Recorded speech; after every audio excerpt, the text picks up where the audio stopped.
घर तो है लेकिन घर वाले नहीं, सड़कें हैं पर राहगीर नहीं, शहर तो है लेकिन हर तरफ वीराना। आप जिस शहर, गांव या कस्बे में रहते हैं वो अगर एक दिन में उजड़ जाए तो क्या होगा, सोचकर भी नामुमकिन लगता है। सैकड़ों, हजारों या लाखों की आबादी भला एक ही दिन में कैसे गायब हो सकती है? कैसे कोई बसा बसाया शहर एक ही दिन में वीरान हो सकता है? सुनने में भले ये असंभव लग रहा हो, लेकिन आज हम आपको ऐसे एक नहीं बल्कि 3 शहरों के बारे में बताएंगे जो एक ही रात में वीरान हो गए। ऐसा क्यों हुआ और आज इन शहरों की हालत क्या है? आइए इस वीडियो के माध्यम से हम आपको सारी जानकारी देते हैं, लेकिन उससे पहले एक छोटा सा लाइक कर दें और चैनल को सब्सक्राइब कर दें। पहले नंबर पर है गुजरात के भुज का लखपत किला। कभी इस शहर की आबादी हजारों में थी और यहाँ रहने वाले हर शख्स की आय लाखों में, इसलिए इस जगह का नाम हो गया लखपत।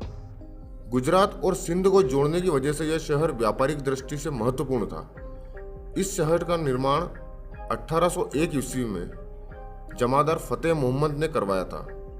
उस वक्त यह गुजरात में सबसे बड़ी और सबसे अमीर बस्तियों में से एक हुआ करता था। किले की दीवारों के अंदर 15,000 से ज्यादा लोग रहते थे, लेकिन फिर भी एक दिन सब कुछ बदल गया। किले की दीवार, किले में बने घर और घर में रखा सामान सब कुछ वैसा ही है जैसा उस वक्त रहा होगा, लेकिन नहीं है तो यहाँ रहने वाले लोग। 1891 में आए एक भूकंप ने इस शहर को हमेशा के लिए बदल दिया। सिंधु नदी का बहाव शहर से दूर हो गया और जिस जगह पर कभी लाल चावल की खेती हुआ करती थी, वहाँ लोग पानी की बूंद के लिए भी तरसने लगे और आखिरकार शहर के लोगों ने पलायन का फैसला किया और लखपतियों का यह शहर हमेशा हमेशा के लिए वीरान हो गया। दूसरे नंबर पर राजस्थान के जैसलमेर किले का कुलधरा गांव है। पालीवाल ब्राह्मणों का यह गांव कभी राजस्थान की शान हुआ करता था, लेकिन आज देश की सबसे भूतिया जगहों में से एक है। आज से लगभग 200 साल पहले कुलधरा गांव में पालीवाल ब्राह्मण काफी संख्या में रहते थे। 1825 में अचानक इस गांव को सभी लोगों ने खाली कर दिया। मान्यता है कि गांव को खाली करते हुए लोगों ने यह श्राप दिया कि जो कोई भी इस गांव में बसने की कोशिश करेगा वो पूरी तरह बर्बाद हो जाएगा। उस घटना के बाद से यह गांव अब तक वीरान पड़ा है।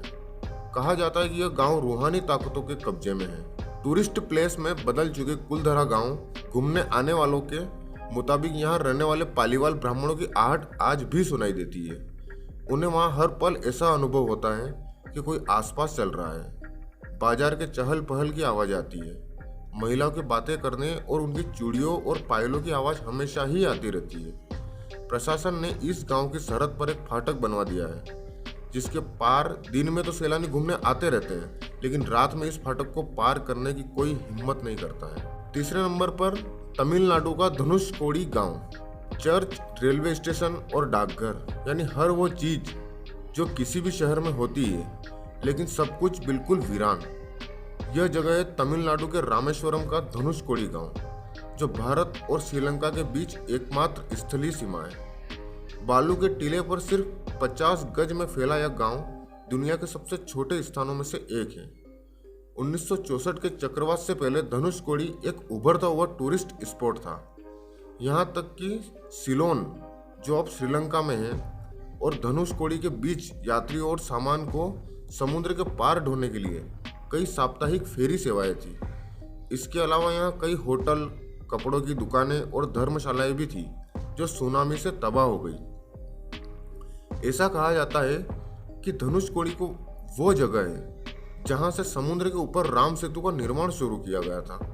कहा जाता है कि इसी जगह पर भगवान श्री राम ने हनुमान को एक पुल का निर्माण करने का आदेश दिया था, जिस पर से होकर वानर सेना लंका में प्रवेश कर सके। ऐसा कहा जाता है कि विभीषण के निवेदन करने पर भगवान राम ने अपने धनुष के एक सिरे से सेतु को तोड़ दिया था।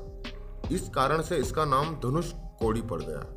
तमिल में कोडी का मतलब सिरा होता है, इसलिए इसे धनुषकोडी नाम दिया गया। दोस्तों, ये जानकारी आपको कैसी लगी?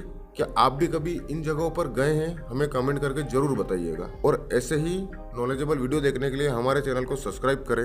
धन्यवाद।